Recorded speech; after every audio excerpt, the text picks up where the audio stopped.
आमचा सक्षम स्वनाथ लेक अवघ्या 25 वर्षांचा.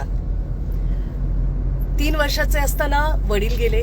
8 वर्षाचा असताना त्याच्या आई मरण पावली आणि संस्थेत तो जॉईन झाला. संस्थेत प्रवेशित झाल्यानंतरचा संघर्ष हा खूप वेगळा आणि खरं तर कठीणच, पण तरीही आमच्या सक्षम स्वनाथ लेकाने हे सगळे पडाव क्रॉस करून 1% आरक्षणाचा लाभ घेऊन तो आता क्लास 3 पोझिशनला फॉरेस्ट ऑफिसर म्हणून जॉईन होतोय आणि त्याचं ट्रेनिंग आता सुरू आहे.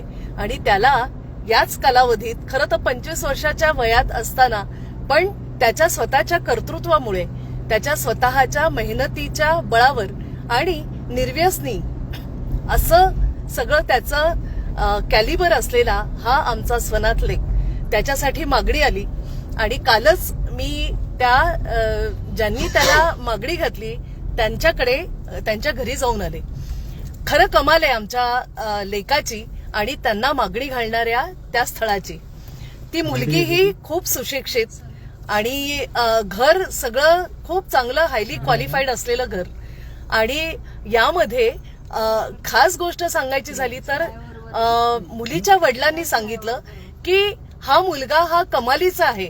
आम्ही लहानपणापासून एक दूरच्या नात्यातलं असं हे स्थळ म्हणता येईल. आमच्या समाजातलाच आहे, पण मुलाचं आम्ही लहानपणापासून त्याचं बालगृहातलं राहणं, त्याचं ओव्हरऑल आम्ही सगळंच अपब्रिंगिंग जरी ते संस्थेतलं असलं तरी त्याला आम्ही पाहून आहोत. इतकं चांगल्या पद्धतीचं त्याचं स्वतः तयार करणं आणि सक्षमपणे आपल्या समाजात स्टँड होणं, 18 वर्षानंतर बाहेर पडल्यानंतरही मेहनतीने शिक्षणही पूर्ण करण्याकडे कल ठेवून नोकरी करणं, हे सगळंच आम्ही त्याचं पाहिलंय. आणि त्याच वेळेस वाटलं की माझ्या मुलीला जर द्यायचं असेल तर मी याच लेकाची निवड करीन.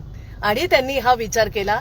खरं तर आमच्या या सगळ्या स्वनाथ लेकींबद्दल जर समाजाने हा विश्वास दाखवला, कारण ह्यांना नातीही माहिती नाहीत, ह्यांना नात्यांची परिभाषा एवढीशी पण माहिती नाहीये, ह्यांना कसं वागायचं, कोणाशी काय बोलायला हवं, कसं आपलं जर एखादं स्थळ आलं तिथे आपण जर जावई म्हणून जाणार आहोत तर कशा पद्धतीने आपण वागायला पाहिजे, ही नाती म्हणजे काय, मामे बहिणी, मामे भाऊ, सख्खा भाऊ, चुलत भाऊ, मावस भाऊ, ही नाती आहेत काय मुळात, आणि त्यांच्याशी वागायचं कसं, हे अनेक प्रश्न त्यांच्या समोर असतात.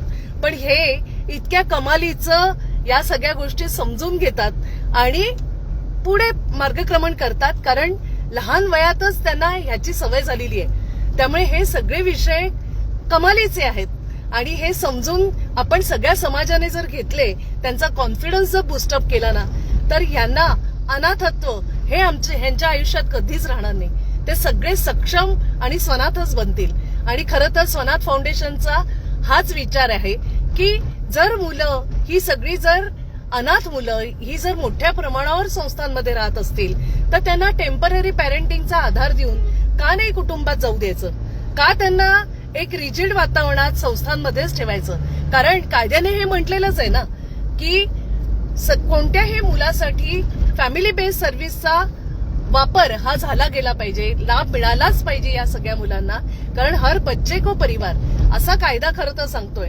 आणि best interest of the child हे काय असू शकतं, प्रत्येक मुलाचं स्वप्न, प्रत्येक मुलाला आवडणारी सगळ्यात मोठी गोष्ट, चांगली गोष्ट कुठली असू शकते तर प्रेम, माया, आपुलकी, मातृत्व, वात्सल्य आणि एक मजबूत आधार. हा सगळा कुठे मिळू शकतो तर हा कुटुंबातच मिळू शकतो. आणि जर ते कुटुंब अशा सगळ्या मुलांना मिळालं ना तर आपल्या देशाचा आपण विचार करू शकतो की इतके चांगले हे सक्षमपणे स्टँड होतील समाजात आणि आपलं स्वतःचं एक स्थान समाजात ते तयार करू शकतील. आणि यासाठी स्वनाथ फाउंडेशन खरं तर अविरतपणे आम्ही हा विषय, हा वसा घेतलेला आहे. तुम्ही सगळेजण आमच्या सोबत राहा. अशा अनेक स्टोरीज आहेत की ज्याच्यातून तुम्हाला लक्षात येईल की मुलं ही सगळी देवाघरची फुलंच आहेत ती. त्यामुळे त्यांना जेव्हा ह्या सगळ्या गोष्टी, जेव्हा असा समाजाची स्वीकृती मिळते ना, तेव्हा त्यांचा कॉन्फिडन्स तुम्ही स्वतःच पाहू शकाल. खूप खूप धन्यवाद तुम्ही सगळेजण जुळता याबद्दल. पुन्हा भेटू असेच एखादा विषय आणि स्वनाथ फाउंडेशनच्या संबंधातल्या गतिविधींबद्दल माहिती करून द्यायला पुढच्या आठवड्यात नक्कीच. तोपर्यंत थँक्यू.